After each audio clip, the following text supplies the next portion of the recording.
இந்தியாவில் மத சுதந்திரம் மோசமான நிலையில் இருப்பதாகவும் உரிமை மீறல்கள் நடப்பதாகவும் அமெரிக்க அரசு அமைப்பான சர்வதேச மத சுதந்திர ஆணையம் அறிக்கை வெளியிட்டுள்ளது. சர்வதேச நாடுகளில் மக்கள் தங்களது மதங்களை தடையின்றி பின்பற்றவும் அவர்களின் மத உரிமைகளை பாதுகாக்கவும் அமெரிக்க அரசால் சர்வதேச மத சுதந்திர ஆணையம் என்னும் அமைப்பு உருவாக்கப்பட்டது. உலக நாடுகளில் மதங்களின் பெயரால் மக்கள் சந்திக்கும் சிக்கல்களை இந்த அமைப்பு கண்காணித்து வருகிறது. அதன்படி சமீபத்தில் சர்வதேச மத சுதந்திர ஆணையம் ஓர் அறிக்கையை வெளியிட்டுள்ளது.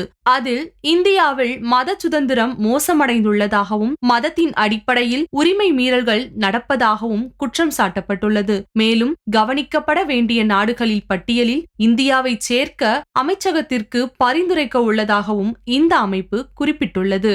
இந்த நிலையில் இந்திய வெளியுறவுத்துறை செயலாளர் ரந்தீர் ஜெய்ஷ்வால் இந்த குற்றச்சாட்டை மறுத்துள்ளார். மேலும் அரசியல் உள்நோக்கத்துடன் இந்த அமைப்பு செயல்படுவதாகவும் அவர் குற்றம் சாட்டியுள்ளார். இது ஒருபுறம் இருக்க, அமெரிக்காவின் சர்வதேச மத சுதந்திர ஆணையம் தனது இணைய பக்கத்தில் பாஜக அரசின் மத அடிப்படையிலான செயல்பாடுகளை மீண்டும் விமர்சித்துள்ளது.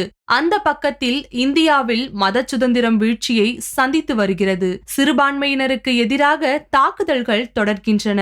பாஜக தலைமையிலான அரசு குடியுரிமை திருத்த சட்டம் மூலம் ஆப்கானிஸ்தான், வங்கதேசம் மற்றும் பாகிஸ்தானில் இருந்து குடியேறியவர்களில் முஸ்லிம் அல்லாதவர்களுக்கு மட்டுமே குடியுரிமை வழங்க முடிவெடுத்துள்ளது.